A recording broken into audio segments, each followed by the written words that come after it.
உலகத்தில் அவளுக்கு இல்லாத காரியம் ஒன்றும் இல்லை. எல்லாம் இருந்தும் அவளுக்கு மனதிலே சந்தோஷம் கிடையாது, மகிழ்ச்சி கிடையாது. ஏதோ ஒரு பயம், ஒரு திகில். எந்த நேரம் யார் என்னை கொல்லுவார்களோ, எந்த நேரத்தில் யார் என்னை என்ன செய்து விடுவார்களோ என்ற ஒரு பயம். உண்மையான அடைக்கலத்தை நாடி தேடி அலைந்து கொண்டிருந்தார். வழக்கம் போல ஒரு நாள் ஆலயம் போனார். எப்பொழுதும் போகிற ஆலயம் தான் அது.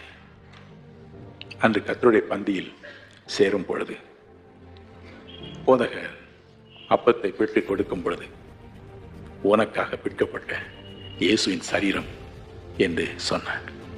அந்த ஒரு வார்த்தை உள்ளத்தை உடைத்தது. எனக்காக பிற்கப்பட்ட இயேசுவின் சரீரமா, ஒரு தேவாதி தேவனுடைய சரீரமா இது என்று அந்த சத்தியம் உள்ளத்தை தொட்டது. அந்த ஆல்டரில் வாங்கும் பொழுதே நடுங்கி போனார். தன்னுடைய வாழ்க்கை ஆண்டவருக்கு ஒப்புக் கொடுத்தார்.